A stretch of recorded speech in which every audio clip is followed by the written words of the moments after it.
So that's, and then Tibetan, regarding Tibet ecology, I consider Tibet is a source of water for the whole Asia, Pakistan, India, Bangladesh, China. Major rivers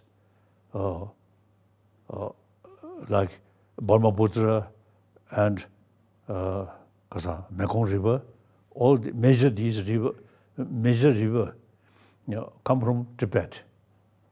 So one might also the responsibility is make clear Tibetan plateau, you see, should kept more green, preserve these snow mountains or these rivers. Tibetan ecology, very important, because some Chinese, even if it's private, sometimes they too much exploit Tibetan also nature resources, regardless, you see, the nature also ecology. So a lot of destruction of forest. So one occasion, the Chinese Prime Minister, Zhu Rongji, you see, he give instruction. There's some Tibetan area, more forest area, which related with our big river, should preserve, should not deforest like that. So that's my another sort of responsibility regarding Tibet. Then those Tibetan who found new home here, including those 10,000 monks, they carry study very peacefully, continuously. So in a way, we are refugee. In a way, we really found very good home, and actually our traditional, our teachers' real home. When I reached India, 59, as a refugee, one way lost our own country, but one way we reach traditional our guru's land, like that. So then my fourth commitment is revival of ancient Indian knowledge in modern India.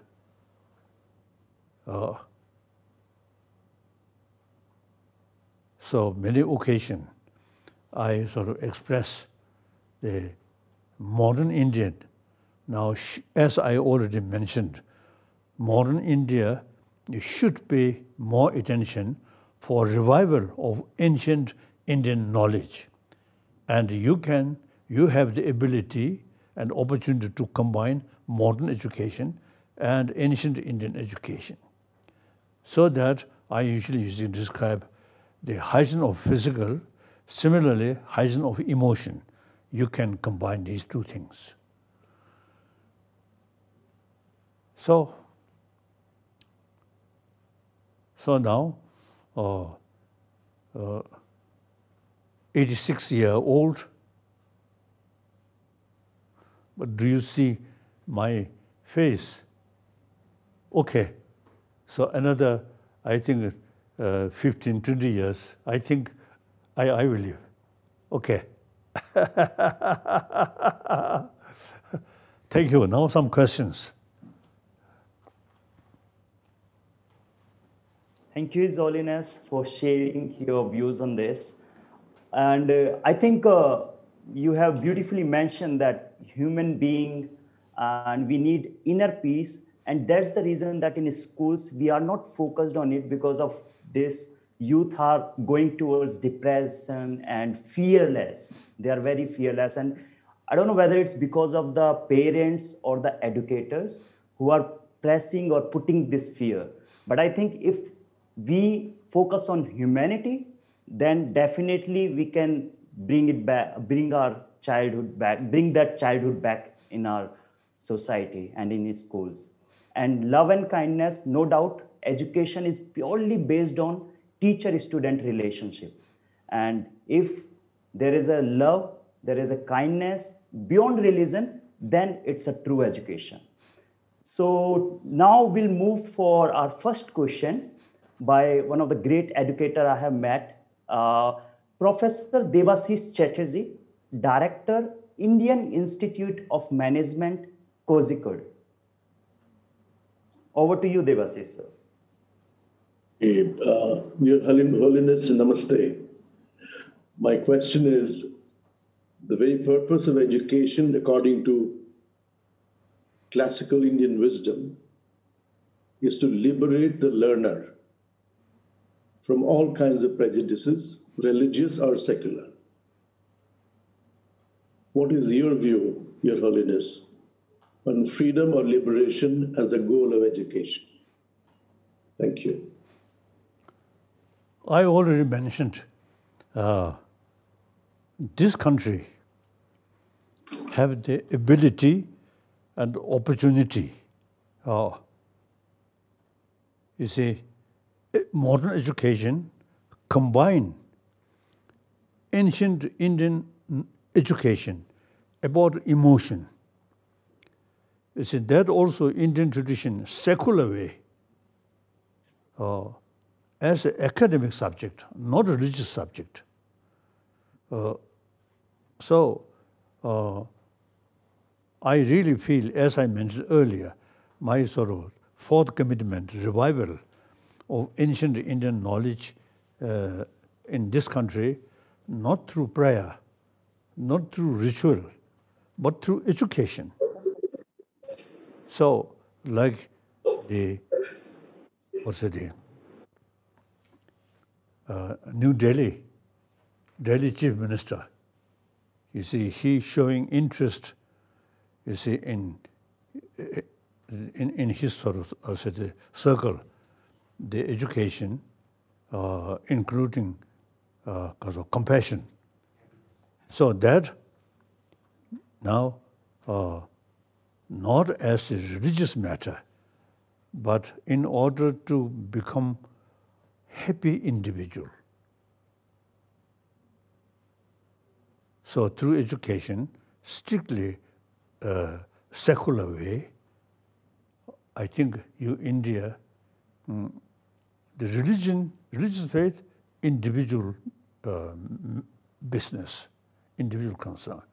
But without religion, the warm-heartedness, karuna, ahimsa, through education.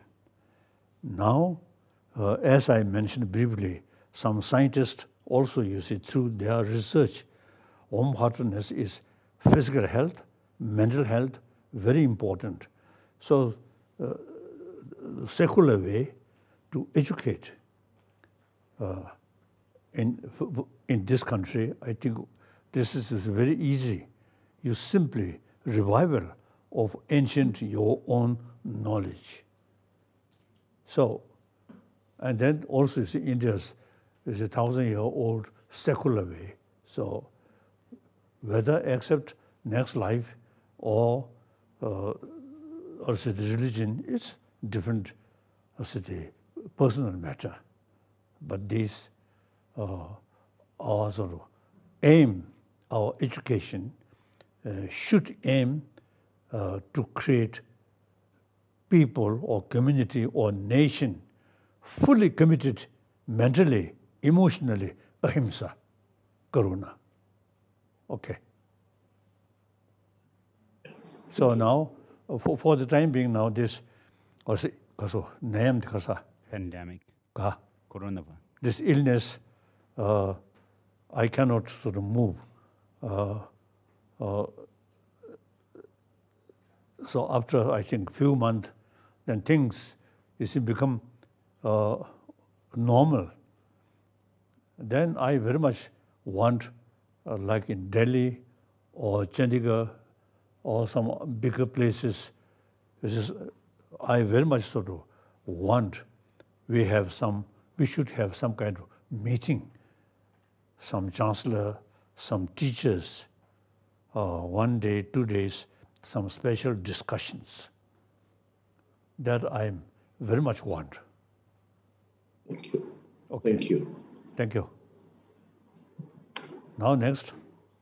Yeah. So our next question is by Jyoti Arora, Principal Director, Mount Abu Public School, Delhi. Over to you, Jyoti ma'am. Namaskar. My warm greetings to His Holiness. My question is, what lessons we can learn from teachings of Lord Buddha to ensure good happiness quotient of our country, which is very, very important. As I mentioned, India's secular, I think that is very, very important. If we also take some Buddhist sort of tradition, some Hindu tradition, some Jain tradition, then it become kasoda, sectarian. So therefore, as I mentioned earlier, all major religious traditions always talk about ahimsa, karuna. So we simply, emphasis on these lines. Then some individual case, in order to develop, ahimsa, karuna, some Buddhist method, some Jains, their method, some Sangha philosopher, their own tradition, and Christian, Jesus Christ, Jesus Christ, like our Father. Our Father is such a compassionate sort of the teacher. So we all, according Christian belief, we all children of that one God. So if you truly believe that, then there is no as a basis killing each other. We all 7 billion human beings are brothers, sisters, or children of one God.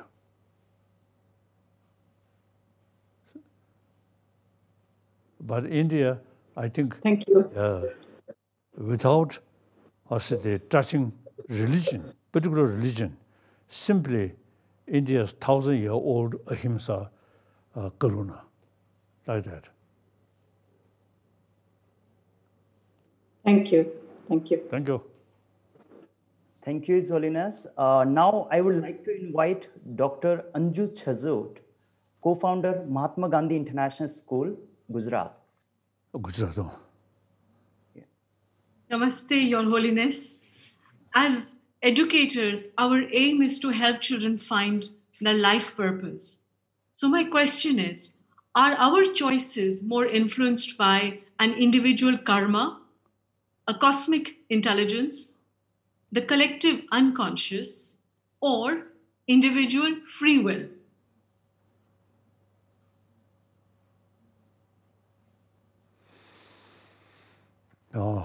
As I mentioned, we should emphasize on human secular way.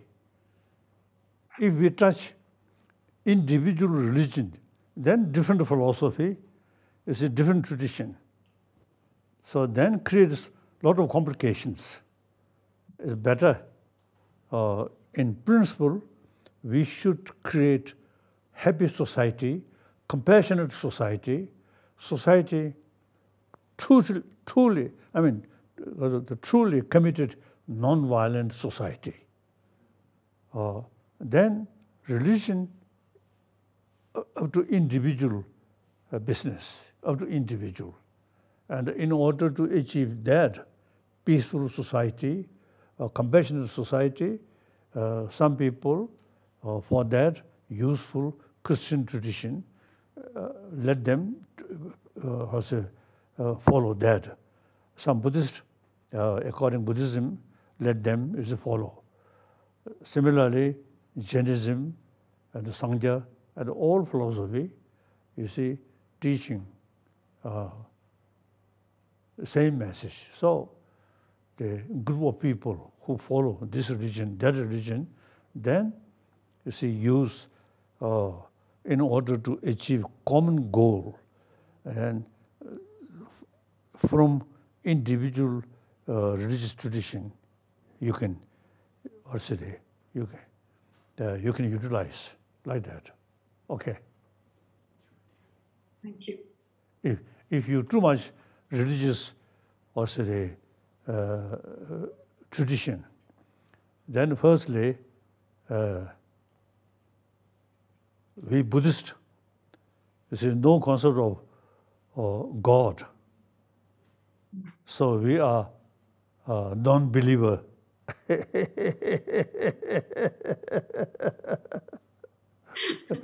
So in a way, compare Christianity, believe, we something like atheist. No God. Thank you. Thank you, Your Holiness. Okay. So now we would like to have Dizzy Octavia, Green Educator Course Manager from Green School, Bali, Indonesia. Namaste. Good morning, Your Holiness. Thank you for the opportunity. My question is, what do you see the best methods or ways to integrate secular ethics in an extreme or radical religion-based schools, organizations, or even countries? Thank you. Now I think out of 7 billion human beings, most of them non-believer. Perhaps religious, follower. Perhaps, because 6 billion, maximum 6 billion. So religion, as I mentioned earlier, that's private business. So now Indonesian,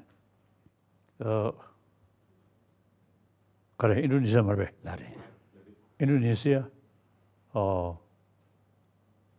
many Asian countries, like Indonesia, they,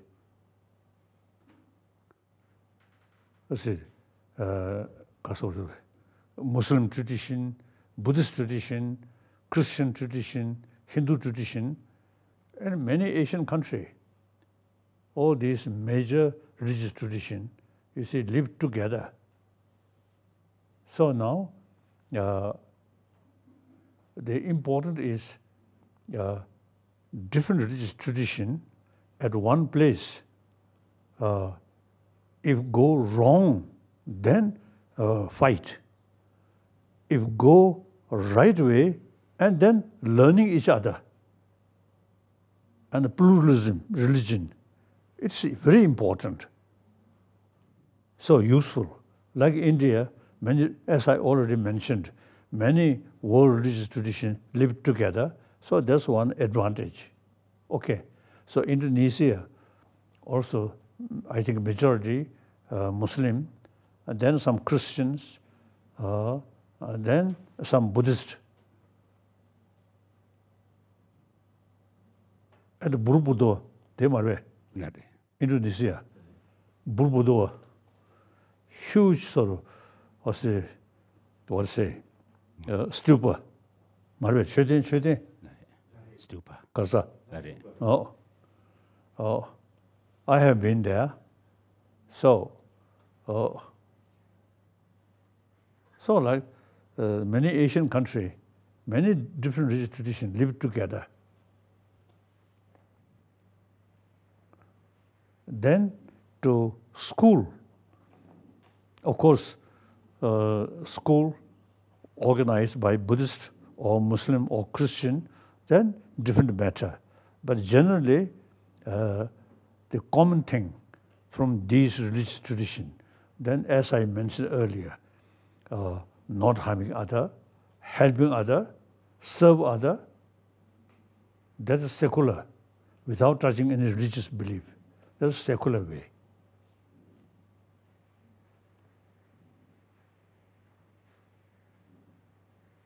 Then we can those people who are a little bit sectarian, then we can tell them, we can argue with them that too much sectarian creates a lot of problem.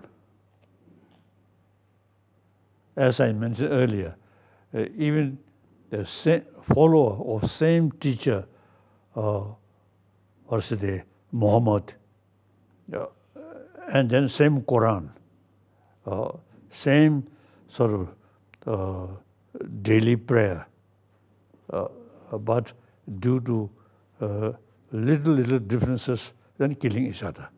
What use? So, in order to utilize human intelligence fully, and we must look both sides, some sort of negative side, some positive side, then you see we can take conclusion of non-sectarian is best way. The sectarian way is the religion itself now create more problem like that. So this intelligence, I think, should be open, not blind. Open, look. Then automatically we reach conclusion of harmony. And then major portion people, non-believer, so then secular ethics. Okay. Thank you so much. Okay. So our next question is by Gary Jacobs, President and CEO, World Academy of Art and Science, United States of America. Over to you, Gary. Okay. Okay. Morning, Your Holiness, and thank you for your wonderful, inspiring presentation. As an American who came to India 49 years ago for exactly the reasons that you said, that our emphasis on the materialism on the outer, forgetting the emotional truths and the subjective reality is not the source of happiness and all. I very much cherish your message and your emphasis on individual choice.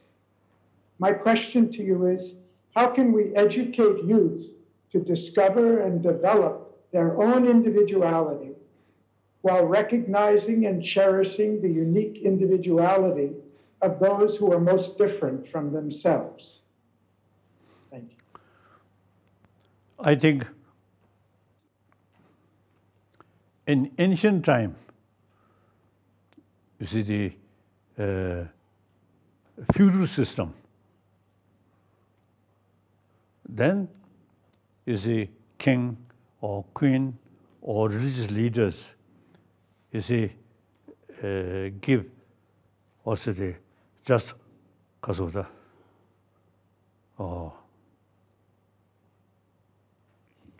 kasoda no secular sorry da kaso chunu damada. They don't follow different religions. Pluralism. Oh, in ancient time, the kings, the queens, more feudal system, you see, no individual freedom, just order. Now today, democracy, democratic world. So including religion, each person have the full right to choose according their own way of thinking. Meantime, I think most cases, all religion, as I mentioned earlier, all religion mentioned the loving kindness. So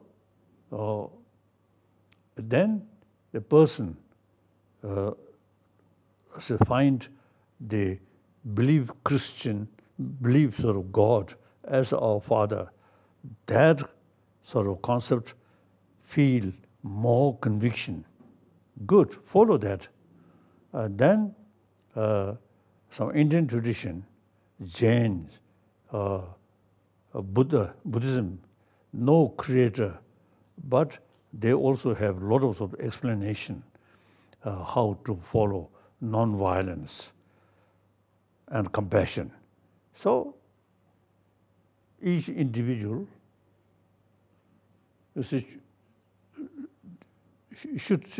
should learn these different traditions, then which that person find more effective, then practice that.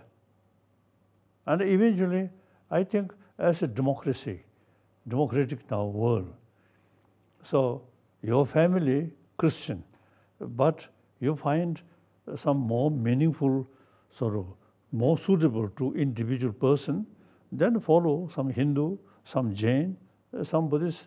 And similarly, some Buddhist family is find more Christian tradition more suitable, then follow Christian. So we should have the not political sort of democratic sort of democracy, but religious field also we should have now democracy. Whatever you want, this or that particular, you see, you have every right to choose. Okay. Then also, I think, few years you follow Buddhism, then you find Christianity more suitable, then salutation to Buddha, then follow Christianity. Like that, I think okay, no problem. The important is any religion, you see, should use or transform your emotion, transform your warm-heartedness. Now that is important. Okay. Next, now. So we have last question by Kalpana Singh, Head of Academics, Parikrama Foundation, Bangalore. Over to you, Kalpana ma'am. Thank you. A very happy and miraculous morning of gratitude, Your Holiness. I'm really honored to be able to ask you this question. It's been my dream. My question to you, Your Holiness, is in this chaotic world right now of the pandemic, economic regression, depression, and online education, what is the role of an educator? An imparter of information, an imparter of survival skills, or is it a healer? Firstly, I very much appreciate those doctors, nurses, and scientists who really now showing genuine concern about all this new illness like that. So I want to express my appreciation. Some of these nurses, doctors, they themselves, you see, get some problem. So I very much appreciate.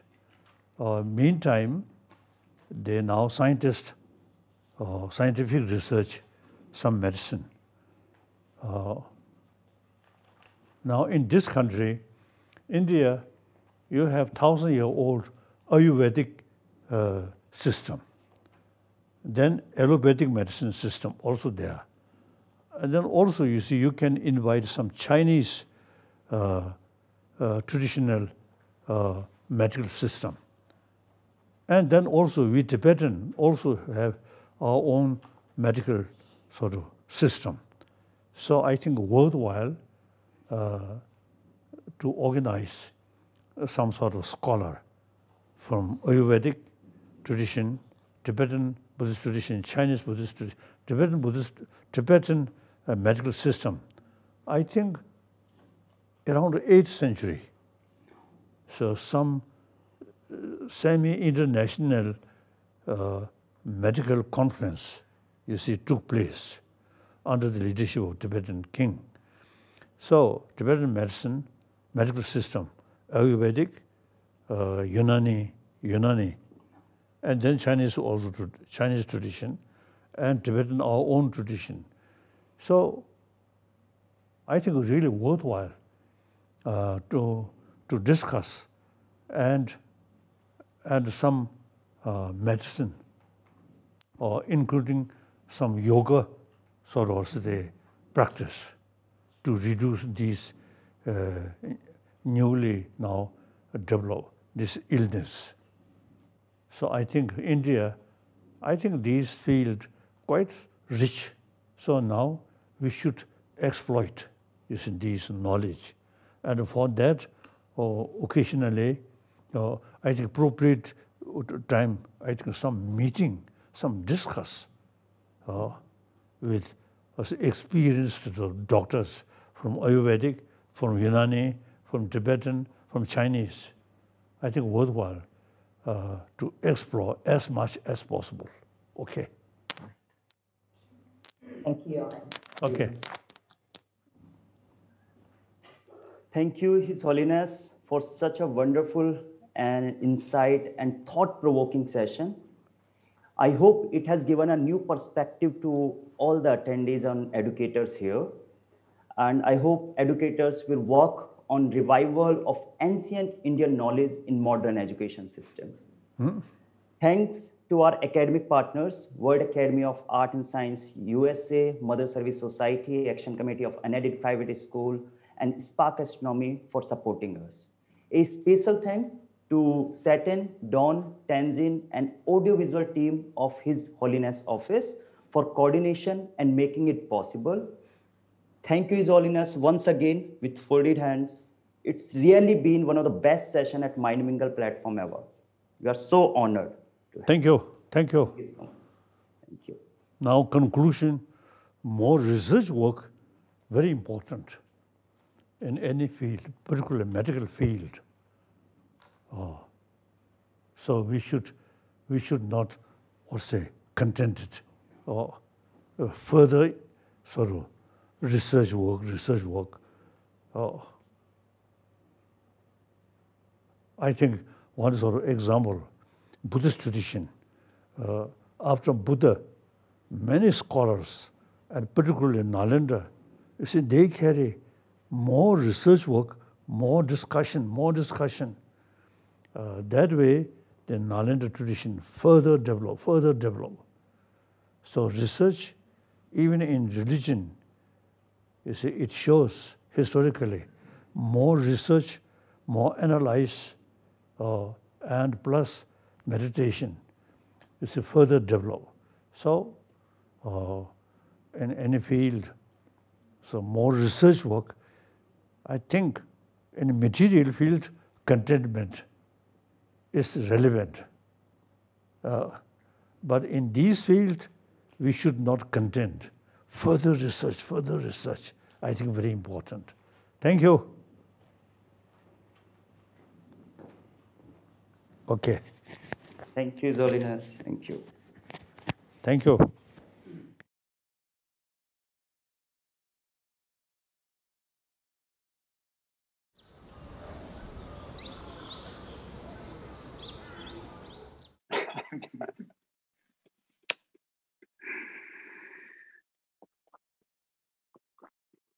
Hola.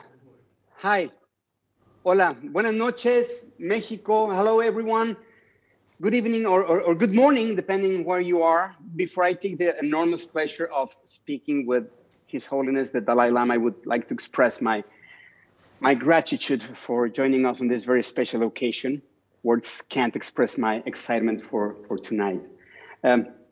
Your Holiness, good morning in India. Good evening here in America. Right. I feel very, very honored and grateful to be speaking with you today. Thank you for taking the time to meet with me. Thank you very, very much. Perhaps because of time differences. Now here, here, I'm very fresh morning. So you, I know, Mexican, there, late evening. Exactly. So I think. Well. So you see, your brain now already begin feel sleep. I'm very fresh, so I have some. I know. I have some advantage. I know. And by the way, Your Holiness, I've heard that you wake up really early in the morning. Oh. So what does a day in the life of the Dalai Lama look like? Nothing special. Nothing special. I personally, I always feel the one Buddhist monk. The Dalai Lama and some other, it's just the other people, you see, described like that. I myself, I'm just simple Buddhist monk. You are very humble, Your Holiness. And then I study Buddhist philosophy. Then, according the Pali tradition, you see, we practice Vinaya, the monks' discipline, these things. Then, on top of that, the Nalanda tradition, not only now, the Sanskrit tradition. Pali tradition, you see, mainly, you see, relying Buddha's own word.